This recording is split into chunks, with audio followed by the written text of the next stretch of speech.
বিশ্বকাপে যোগ্যতা অর্জনের জন্য ব্রাজিল আর্জেন্টিনার কত পয়েন্ট দরকার এই প্রশ্নটা অনেকের মাথাতেই আসে।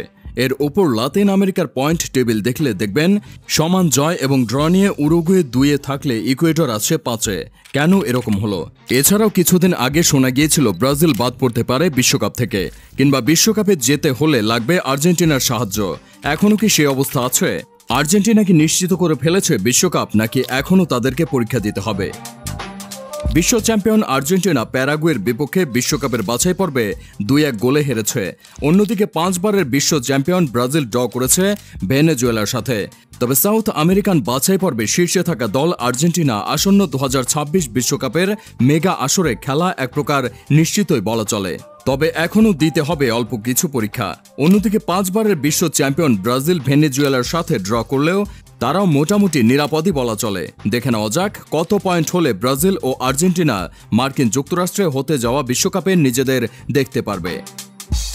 ভেনেজুয়েলার মাঠে ড্র করা ব্রাজিল বর্তমানে রয়েছে পয়েন্ট টেবিলের 4 নম্বরে, যদিও চাইলে আপনি তাদের 3 নম্বরেও ধরে রাখতে পারেন, কারণ এর আগে যে 2 দল আছে তাদের দুজনের পয়েন্টই সমান 19।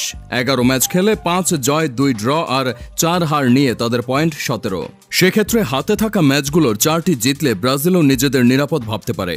তবে এবারের লাতিন আমেরিকার বাছাই পর্বে লিস্টের দিকে তাকালে আপনার একটা খটকা লাগতে পারে। সমান 11 ম্যাচে 5 জয় 4 ড্র নিয়ে উরুগুয়ে যেখানে 2-এ, সেখানে ইকুয়েডর কেন 5 নম্বরে? দুইজনের হিসাব মতে পয়েন্ট 19 হওয়ার কথা, কিন্তু ইকুয়েডরের কেন 3 পয়েন্ট কম? আসলে 3 পয়েন্ট কাটা গেছে তাদের মিথ্যা তথ্য উপস্থাপনের জন্য। ক্যাস্তিলাকে তারা তাদের নিজেদের প্লেয়ার বলে দাবি করে মাঠে খেলিয়েছিল, যার ফলে চিলি এবং পেরু ফিফার দ্বারস্থ হয় এবং দেখা যায় ক্যাস্তিলা ইকুয়েডরের নয় বরং কলম্বিয়ার নাগরিক। এই কারণে সমান জয় এবং ড্র নিয়েও ইকুয়েডর আছে পিছিয়ে। তবে সুযোগ আছে তাদেরও। 2026 সালের বিশ্বকাপের জন্য মূল পর্বে দক্ষিণ আমেরিকা থেকে আরও 2টি দল যোগ হওয়ায় এবার কম পয়েন্টে যোগ্যতা অর্জন সম্ভব হবে। পূর্বের আসরগুলো বিশ্লেষণ করলে দেখা যায় সাধারণত 27 পয়েন্ট অর্জন করলেই দলগুলো নিশ্চিতভাবে যোগ্যতা অর্জন করেছে।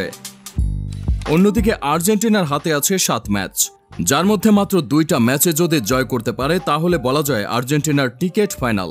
প্যারাগুয়ের মাঠে হারের পরেও আর্জেন্টিনা 22 পয়েন্ট নিয়ে সাউথ আমেরিকান বাছাই পর্বের পয়েন্ট তালিকায় শীর্ষে রয়েছে, আর এটাই বলতে গেলে তাদেরকে এগিয়ে রেখেছে। লিওনেল মেসির অধীনে বর্তমান চ্যাম্পিয়ন দলটি এখন পেরুর বিপক্ষে বোকা জুনিয়র্সের মাঠে একটি জয় পেলে 25 পয়েন্টে পৌঁছাতে পারবে, যা তাদের 2026 বিশ্বকাপের টিকিট প্রায় নিশ্চিত করতে পারে। আর যদি ড্র করে তাহলে অপেক্ষাটা হয়তো আরেকটু বাড়বে। আসুন একটু দেখে নেই আগের বিশ্বকাপগুলোতে একদম ষেষে যে দল যোগ দিয়েছে তাদের পয়েন্ট কত ছিল। 2002 ষষ্ঠ স্থান দখল করে কলম্বিয়া, 27 পয়েন্ট। 2006 ষষ্ঠ স্থানে কলম্বিয়া, 24 পয়েন্ট। 2010 ষষ্ঠ স্থানে ইকুয়েডর, 23 পয়েন্ট। 2018 ষষ্ঠ স্থানে চিলি, 26 পয়েন্ট। 2022 ষষ্ঠ স্থানে কলম্বিয়া, 23 পয়েন্ট। আর্জেন্টিনার এখন পর্যন্ত 22 পয়েন্ট এবং তাদের সামনে আরও 7টি ম্যাচ রয়েছে। বর্তমান পারফরম্যান্স বিবেচনায় এই দলটি সহজেই বাকি ম্যাচগুলো থেকে প্রয়োজনীয় পয়েন্ট সংগ্রহ করতে পারবে বলে মনে করা হচ্ছে। ব্রাজিলও সাম্প্রতিক বাজে ফলাফলের পর খেলা অনেকটাই গুছিয়ে নিয়েছে।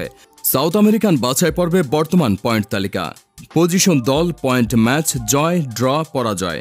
বিশ্বকাপের টিকিট নিশ্চিত করতে আর্জেন্টিনা ব্রাজিল তাদের ফোকাস ধরে রাখবে এবং আগামী ম্যাচগুলোতে জয়ের ধারাবাহিকতা বজায় রাখার চেষ্টা করবে বলেই মনে করে ভক্তরা।